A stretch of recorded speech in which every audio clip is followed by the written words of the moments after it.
are only two that I shall reveal to you, and the first is the dungeon. Yes, you heard Nice. that correctly and clearly. The Nice, my favorite dungeon. is the name of the video has spoilers. Bloodborne is a Lovecraftian horror RPG that no one understands by definition, where the player is free to attack hordes of human children at will and consume their innards. If that in-depth and engaging anti-baby gameplay appeals to you, keep listening because it gets worse. In this game, you play as John Bloodborne, a foreigner incapable of speech without the use of...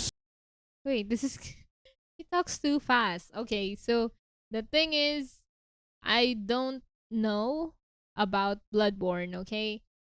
Definitely a 0 out of 10. I don't know the objectives of this. I just know a bit of clip on TikTok and they just randomly like slash people. And yeah, that's just... They just randomly slash monsters and stuff, and that's just what I know about it. Yeah. sign language, and stricken with Habsburg disease, comes to the ancient city of London, seeking treatment for the sins of his cousins. In doing so, he will begin hallucinating talking dolls, spider people, and the great...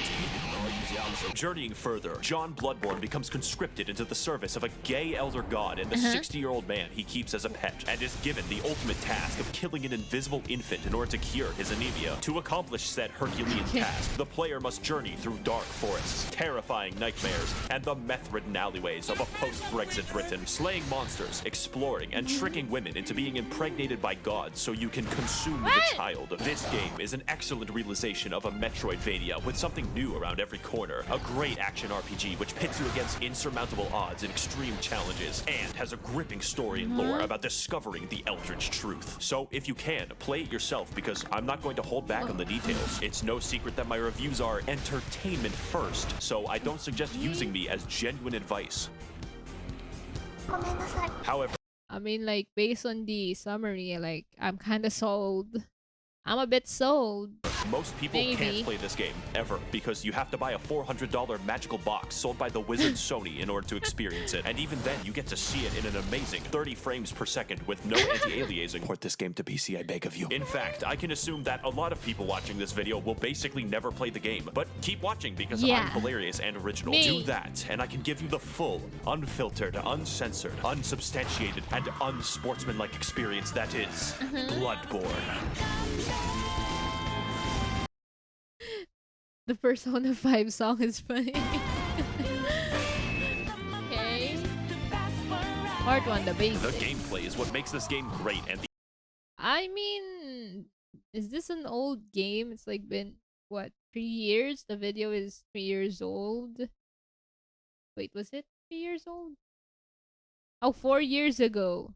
It was 4 years ago. Kinda old. Is this in like PS5 or on Xbox or something? I think the one that they showed earlier was PS5, PS4? The easiest way to describe it is simple but complicated. On a simple level, your baby brain is responsible for only 2 tasks, dodging and hitting. And dodging in this game renders you temporarily invincible. Sounds easy, right? Wrong, because every single enemy is adjusted to keep pace with you. Basic enemies are basically able to whoop your ass into I mean, to be fair, the clips that I always see playing Bloodborne is just like literally dodging like 80% of the time. 20% is like them fighting. I don't know.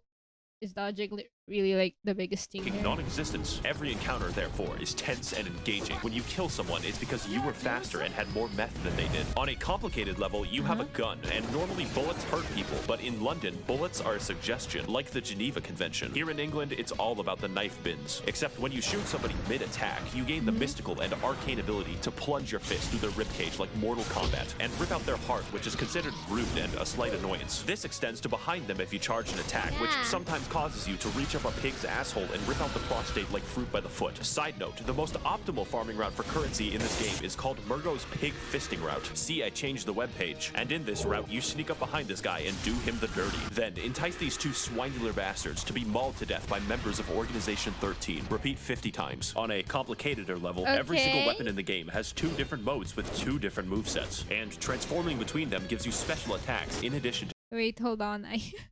I might not be able to react properly because I keep on getting invested on the way he talks. Like, I might just be silent and watch this video. If that happens, I'm very sorry, but I think the way he speaks and the way he just explains the video is very interesting, and I sometimes forget to react.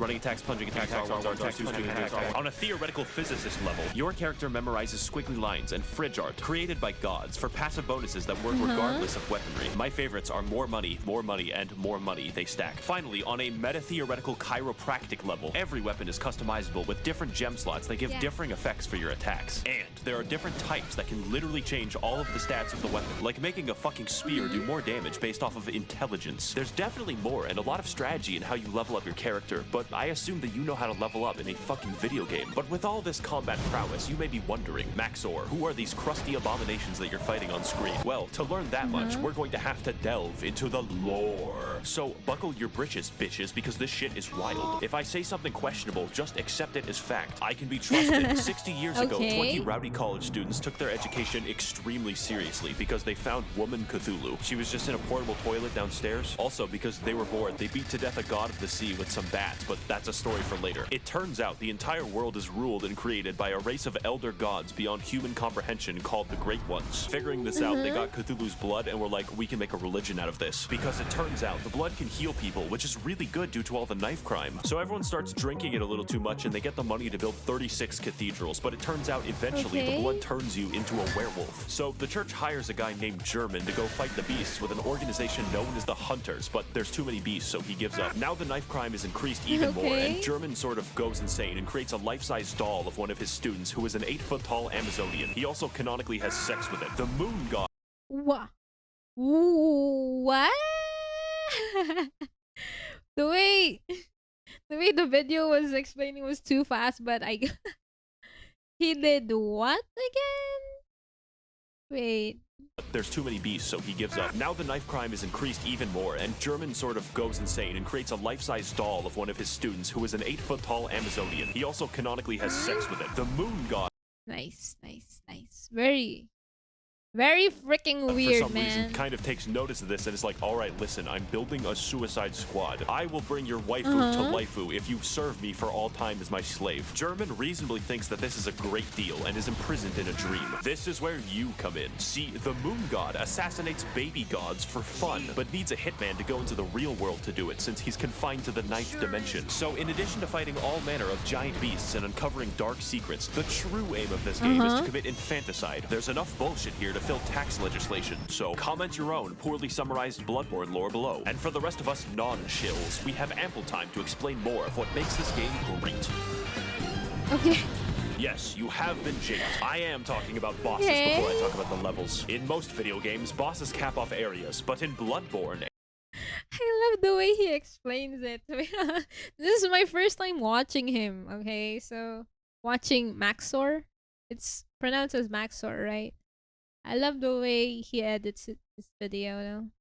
Bloodborne review, Defeat Gods, Doll Waifu Simulator. What the frick is that title? Areas are preambles to a dick flattening, and nothing will challenge your skill in quite the same way. Except for the goddamn Witches of Hemwick, who were placed into the game for disability access. You can probably tell that Bloodborne is a hard game. We don't even know if a games journalist can beat it. But it's hard in a fair way that tests your skills and reaction time, except for Lawrence, but I'll get back to Lawrence later. What sets this game's bosses apart is that the challenge makes it feel like you're a really small dude jabbing a toothpick into a building-sized deer demon. So yeah, I would be impressed if he killed that. But not only that, unlike Dark Souls, every single boss reacts meaningfully to how you attack them. Large beasts can have their bones cracked and their tendons wound into a slinky. Bone boys can be knocked over and have their marrow sicked. And human enemies will wince and recoil when they see your height difference. As well, every boss punishes you for cowardice and actively discourages backpedaling with their forward momentum, causing every fight to be an elaborate dance with a thrilling back and forth. Unless you're fighting Rom, who is the really hungry caterpillar if he had a legion of arachnid slaves who threw their heads underground like ostriches. We don't talk about him. And while we're on the subject of bad bosses, this motherfucker, let me tell you something. The humanoid bosses in this game are paradoxically the most dangerous. But Mikolash is a psychological hazard that will hurt you personally. This boss literally feels like cut content because the fight centers around chasing him, and his direction depends on RNG, making him an actual speedrun killer. When you corner him, he uses one attack, and then you chase him again, where he gains the power to insta-kill you. God forbid you're hit by it, because that's 10 minutes gone. Here's a tip. Save up 10... I think if I play this game and that was like my my fight, like my boss fight, I think I would go insane trying to repeat it every time I die. Is this why people who play Bloodborne go insane? Because I've seen like Twitter stuff or clips and like people were so pissed off every time they had to repeat like a fight or something. Is it because of that? Like, I would literally go insane if that happens to me. poison knives and steal from your family if you must. Then wait until he jumps down this hole, poison him repeatedly, and watch him spaz the fuck out until death. You will thank me. But as a result of everyone who isn't Miko shit, conquering a boss in this game is absolutely rewarding Hi, on a level that other Charlie. games How cannot are you? match. Welcome It's to only the because the stream. odds are stacked against you in ways that don't feel bullshit Most of the time. that conquering them is the main reason I play, and that their is fights are insane. undoubtedly the best I've ever done in video games. But that isn't most of the time in the game. In fact, a lot of your time is spent exploring the areas, so let's get into that. Lesson 1 in area design. Where the fuck am I going? Exploration is the name of the game, except it's called Bloodborne. Only this time, you don't bring smallpox and kill 20 million people. We're looking at a Okay. solid 10 this time, because the main enemies in Yeah, this game today are we're British doing a townspeople. It's how donathon, just developers reacting made to sure you didn't Max0r. feel bad about killing Doing them. The reaction plague of beasts videos infecting too. London causes people's teeth to become beast-like, makes you aggressive at night, and slurs your speech. So it's up to you to stop them, as a hunter should. If you don't look up where to go next in this game, good fucking luck. People get lost all the time. Get used to it. This game doesn't do exploration Oh no. I get stressed out every time I get lost in like a freaking open world game. Is this the game for me? I don't know. I would rather go insane. and like, than oh look, play there's this. loot in this hallway. My dopamine's gonna go crazy. That's baby shit. This is Daddy's Hi, exploration, Soul where you Reaper. find a route back to Welcome a to the place you were stream. in How are 10 you? hours ago. And I hope you weren't expecting a mini-map, or any map. Every single hallway is a rabbit hole of discovery, and your hand isn't held. Case in point, Cathedral Yeah. Ward is a level, but feels like a hub area because it connects to fucking everything. And where you start the game is in the middle of a loop-de-loop involving torturous experimentation. Just look at the fucking map of this game. Everything overlaps. And Oh yes, my there is a level God. called Nightmare Lecture Hall, and no, it does not connect to the Altar of Despair, although you would think that. Fittingly, the lecture hall is the smallest area, and more fitting. If you're gonna ask me if I understand anything of what he's saying, I would say 50% I do, 50% I don't. Because what the heck is happening here? And also, I kind of listen to him a bit, so I like get a bit of what he's saying.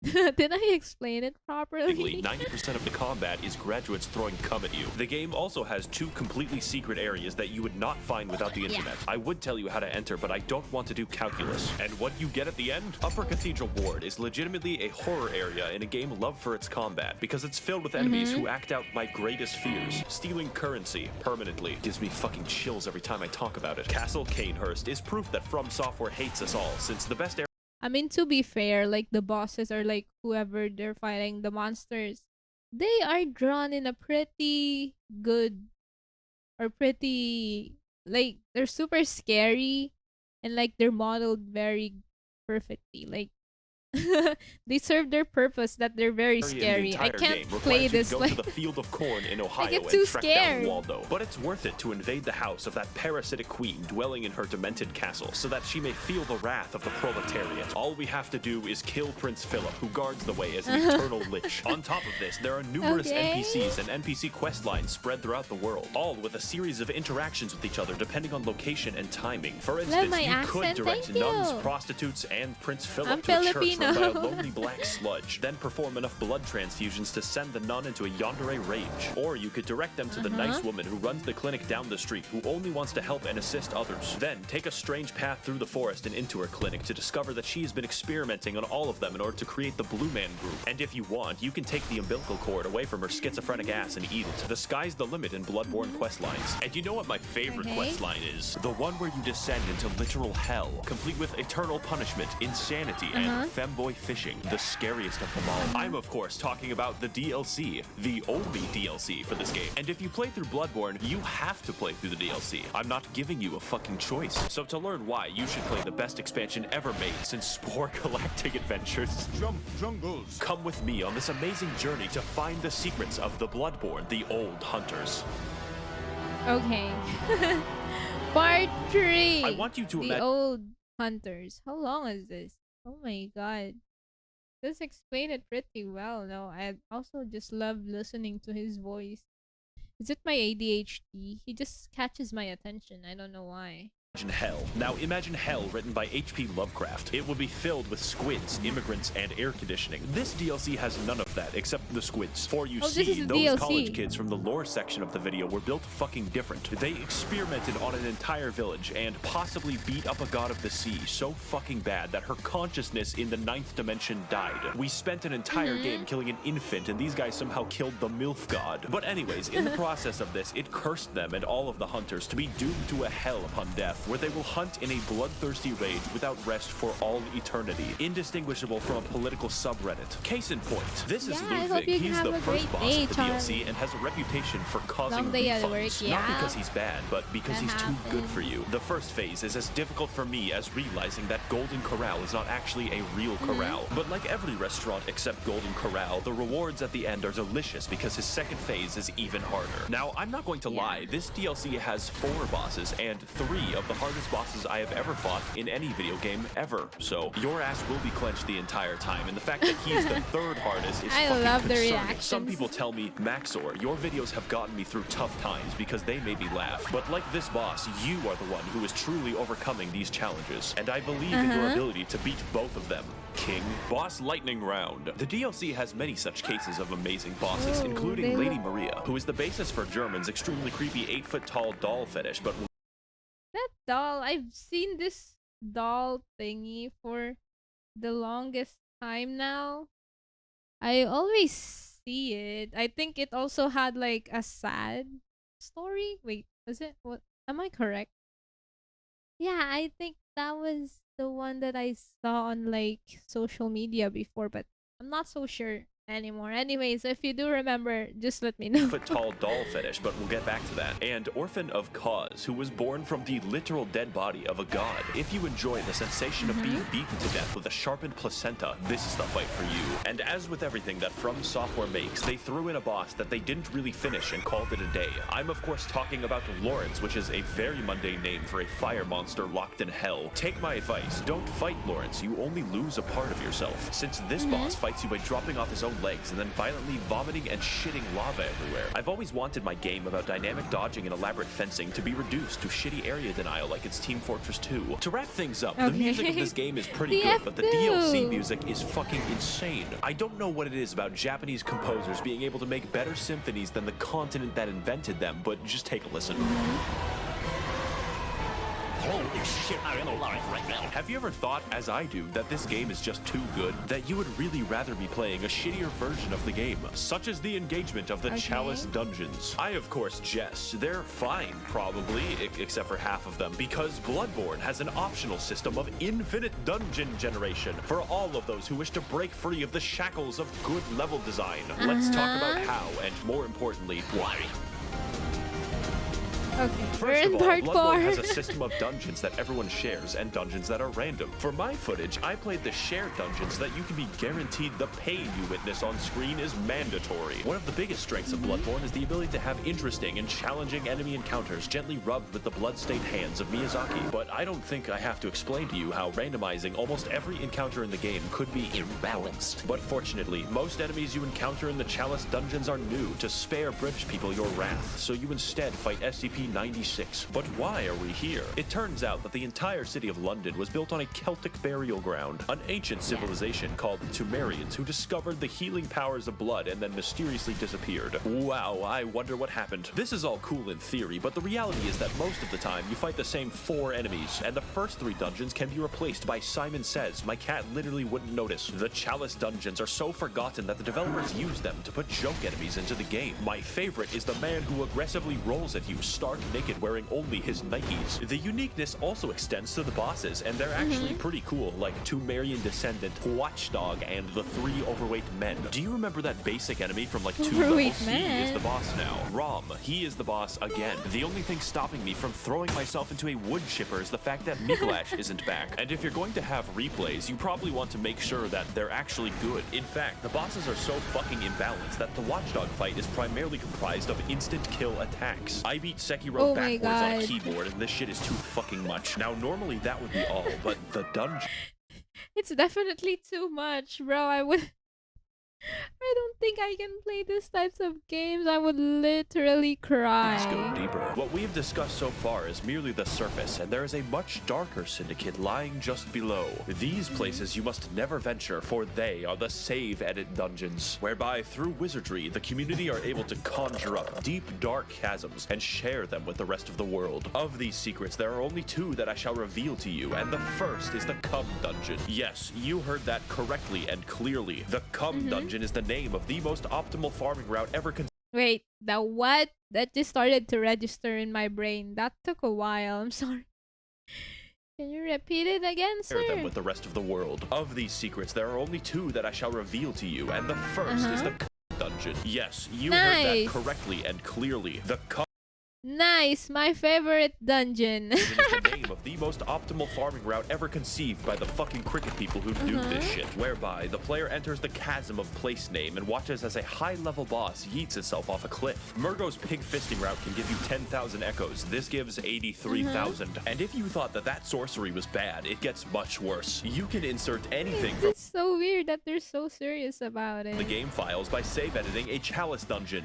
Anything. This includes cut and unfinished content from the game that the developers forgot to delete, like this doggo who attacks you with invisible lightning. Overall, the chalice dungeons are bad. They're not actually very fun to play, and yet I love them. Everyone loves them because they allow us to further explore a long-dead game with the help of a passionate community. Now, before we sign off, I know what you're thinking. Max0r, what about the multiplayer? That I would love to talk about with all the footage I have, but it's dead. If this game releases on PC, and it better, then I will talk about the multiplayer extensively. Wait, is it already out on the PC now, or like it's still exclusive on consoles? Like, sorry, I'm not updated, so And finally, I this do not game have and any this video idea. would not be complete if I didn't talk about the Hunter's Dream. After all the combat, the battles, and the difficulty of this game, it's nice to have a place to recharge, purchase items, upgrade weapons, and watch as it violently burns to the ground. This is where you'll find German slowly wasting away as his soul remains captive for an eternity, and his doll waifu that he sold his existence to be with. She talks to you, levels you up, offers you advice, and German says you're allowed to have sex with her. When I fell down and felt defeated, she was there to pick me up. When I emoted at her randomly, she pretended to be impressed, and she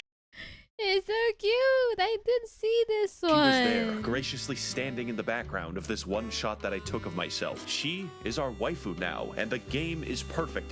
She is the waifu. Okay. Okay, I got it. I believe in Bingo's supremacy. The what? And complete because she is in it. Now excuse me as I engage in the supplementary lore material. Should you get the game, yes, absolutely, I am biased. In fact, you should physically enter Sony's headquarters and demand that it be ported to PC. I will be right there with you. Tasers will not stop me. I would like to thank the corrupt hackers and politicians funneling money into this channel directly from the taxpayer. If you would like to contribute your funds accrued through extensive federal government corruption, you can head to my Patreon to learn more. I would also like to thank the kind denizens of the Mythbusters Smut Discord who sent me half the memes in this I video. love And this as always, video. thank you for watching. It's very damn. The watch retention that this guy has is probably really high because he kept me watching and like fully focused for like a full-on 17 minutes. So now I've introduced myself to Max0r. I'm probably gonna react to him a lot. I love this.